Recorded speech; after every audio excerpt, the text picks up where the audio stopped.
ગુજરાતના ખેડા જિલ્લામાં કરમચંદ નામે સરદાર પટેલ અને માતા લાલભાઈનું ચોથું સંતાન એટલે શ્રી વલ્લભભાઈ પટેલ એમનું આ ધરતીને પાવન પ્રવાસ 31 ઓક્ટોબર 1875 ના રોજ અવતરણ થયું. એમનું બાળપણ સામાન્ય હતું, પરંતુ મનમાં મજબૂત હતું. તેઓ મહેનતુ, નીંદર અને સાચી રહેવાની હિંમતવાળા હતા. આપણા ભૂતપૂર્વ રાષ્ટ્રપતિ એવા ડોક્ટર અબ્દુલ કલામ વિશે મારા વિચારો રજૂ કરીશ. તેમનું આખું નામ APJ અબ્દુલ કલામ હતું. તેમનો જન્મ 15 ઓક્ટોબર 1931 ના રોજ તમિલનાડુના રામેશ્વર ખાતે એક મુસ્લિમ પરિવારમાં થયો હતો. તેઓ ભૌતિક વિજ્ઞાન અને એરોસ્પેસ એન્જિનિયર થયા બાદ PhD થયા અને ઇસરો સંસ્થા સાથે જણાવવા માંગીશ. બિરસા મુંડાએ પ્રખર આદિવાસી જનજાતિ નેતા, સ્વતંત્રતા સેનાની અને લોકનાયક હતા. એમને ધરતી આબા અર્થાત ધરતી પિતા તરીકે પૂજવામાં આવે છે. તેમનો જન્મ 15 નવેમ્બર 1875 ના રોજ ઝારખંડના ખૂંટી જિલ્લામાં થયો હતો. તેમના પિતાનું નામ સુગના મુંડા અને માતાનું નામ કરમી મુંડા હતું. તેમનો પરિવાર ગરીબીમાં જીવતો હતો અને ખેતમજૂરી કરતો હતો.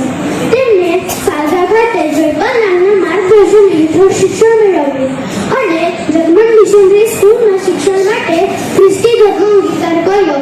પરંતુ બાદમાં બ્રિટિશ શાસન અને મિશનરીઓની ધર્માંતર નીતિઓનો વિરોધ કરી શાળા છોડી દીધી. તેઓ 19મી સદીના અંતમાં બ્રિટિશ શાસન વિરુદ્ધ આદિવાસી આંદોલનનું નેતૃત્વ કરનાર એક મહાન સ્વતંત્રતા સેનાની હતા. એકવાર લોકોની નજરમાં વસી ગયા અને ચૂંટણી જીતી ગયા એટલે એમની પાસે આંગળીઓ ધીમા. રેશમી ખાદી પહેરીને બની ગયા નેતા. પણ મારા પ્રિય નેતા એવા ન હતા. તેઓ તો જુદા જ પ્રકારના હતા. જેઓ લોક સેવા કરીને નેતા બન્યા હતા. વૈભવ અને વિદાય આપીને સાદગીસભર જીવન જીવનારા ત્યાગની સાક્ષાત્કાર મૂર્તિ અને દેશ માટે સમર્પિત થનારા સાચા સૈનિક. એમના કાર્યો જોઈ લોકો સ્વયં એમની પાછળ ચાલવા લાગ્યા. એવા મારા પ્રિય નેતા ગાંધીજી. એમણે ચૂંટણી જીતીને લોકોનો વિશ્વાસ મેળવવાની જરૂર પડી નથી. તેથી જ તો લોકોએ તેમને બાપુ કહ્યા, ન્યાય, સંત અને ઇતિહાસકારોએ મહાત્મા કહીને અભિનંદનની વર્ષા. શ્રીમતી ઇન્દિરા ગાંધી જવાહરલાલના પુત્રી હતા. તેમનો જન્મ 19મી નવેમ્બર 1917 ના રોજ પ્રયાગરાજના અલ્હાબાદમાં થયો હતો. તેઓ પ્રિયદર્શિની ઉપનામથી પણ જાણીતા હતા. તેમની માતાનું નામ કમલાદેવી હતી. વિનોબા ભાવેજીનો જન્મ 11 સપ્ટેમ્બર 1855 ના રોજ મહારાષ્ટ્ર રાજ્યમાં દાબોડી ગામમાં થયો હતો. તેઓ બાળપણથી અભ્યાસમાં તેજસ્વી અને સત્યાગ્રહી હતા. ગાંધીજીના વિચારો તેમના જીવનમાં ખૂબ જ ઊંડો પ્રભાવ પડ્યો હતો. તેઓ અહિંસા, સત્ય ના છોડવું આ શબ્દ છે મારા પ્રિય નેતા એવા મહાત્મા ગાંધીજીના. વિશ્વ વિભૂતિ મહાત્મા ગાંધીજીનો જન્મ 2 ઓક્ટોબર 1869માં પોરબંદરમાં થયો હતો. તેમનું પૂરું નામ મોહનદાસ કરમચંદ ગાંધી હતું. તેમની માતાનું નામ પુતળીબાઈ હતું. તેમણે નાનપણમાં રાજા સત્યવાદી હરિશ્ચંદ્ર નાટક જોયું અને સત્ય બોલવાનો સંકલ્પ લીધો. તેમણે પ્રારંભિક શિક્ષણ પોરબંદર અને રાજકોટમાં લીધું અને તેઓ વકીલાત માટે વિદેશ ગયા. આજે હું એક એવા નેતા વિશે જણાવીશ જેમણે ભારત દેશને આઝાદી અપાવી. સાદું જીવન, ઉચ્ચ વિચારો, એકવર્યો હૃદય અને સત્યની આંધી, કરકસરની રાહ એવી કે ખપૂરતું જ વાપર્યું. નમન કરીએ મહાત્માને જેમણે વિશ્વમાં ભારત દેશના ગૌરવને વધાર્યું.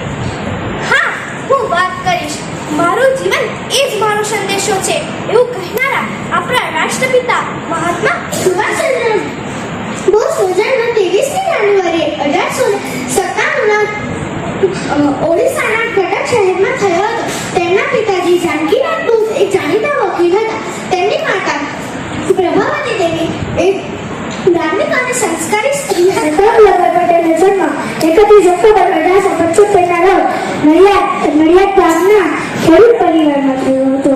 તેમના પિતાનું નામ જબલભાઈ પટેલ હતું તથા તેમની માતાનું નામ લાડબાબાઈ હતું. તેઓ લાડબાના ચોથા પુત્ર હતા. તેમનું નામ ભગતસિંહ છે. ભગતસિંહનો જન્મ 28 સપ્ટેમ્બર 1907 ના રોજ પંજાબ રાજ્યના બંગાળ ગામમાં થયો હતો. બાળપણથી તેમના મનમાં દેશ પ્રેમની આગ સળગતી હતી. जलियांवाला बाग में हृदय ग्राहक घटनाएं તેમના જીવનનો નવો માર્ગ है। दोस्त के आज तक कभी भी कोई महान कार्य नहीं हुआ, याद रखो हमारा सबसे बड़ा આફ્રિકાથી ભારત આવ્યા ત્યારે ભારતમાં અંગ્રેજોનું શાસન હતું. ભારતને અંગ્રેજોની ગુલામીથી મુક્ત કરવા માટે ગાંધીજીએ દેશવ્યાપી આંદોલન શરૂ પરથી તેમનામાં દૃઢ નિશ્ચય, સાહસ અને નેતૃત્વના ગુણો હતા. તેઓ એક પ્રતિષ્ઠિત વકીલ હતા, પરંતુ ગાંધીજીના વિચારોથી પ્રભાવિત થઈ તેઓ સ્વતંત્ર સંગ્રામમાં કૂદી પડ્યા. મહાત્મા ગાંધીજી એનું પૂરું નામ મોહનદાસ કરમચંદ ગાંધી. 2 ઓક્ટોબર 1869 ના રોજ પોરબંદરમાં જન્મ થયો હતો. 565 એસી રજવાડાઓને ભારત સંઘમાં સમાવવાનું ભગીરથ કાર્ય તો પૂર્ણ કરવાની શક્તિ અને અઠાસુ જો કર્મ હોય તો એવા એકમાત્ર ખેડૂત પુત્ર લોહપુરુષ જનસેવક દેશસેવક સરદાર વલ્લભભાઈ પટેલ પરથી તેઓ ખૂબ નીડર હતા. તેઓ ખેડૂતોને ખૂબ પ્રેમ કરતા હતા. આપણે બધા તેમને લોખંડી પુરુષ તરીકે ઓળખીએ છીએ કે જેમને આપણે નેતાજીના નામથી ઓળખીએ છીએ. તેઓ ભારતના મહાન સ્વતંત્ર સેનાની હતા. તેમનો જન્મ 23મી જાન્યુઆરી 1857 ના રોજ ઓડિશાના કટકમાં થયો હતો. એમના પિતાનું નામ જાનકી વાવ અને માતાનું નામ પ્રાપ્તિ દેવી હતું. એમનો પ્રખ્યાત નારો હતો, તમે મને લોહી આપો, હું તમને આઝાદી આપીશ. આઝાદી માટે ગાંધીજીએ સંઘર્ષિત કર્યું.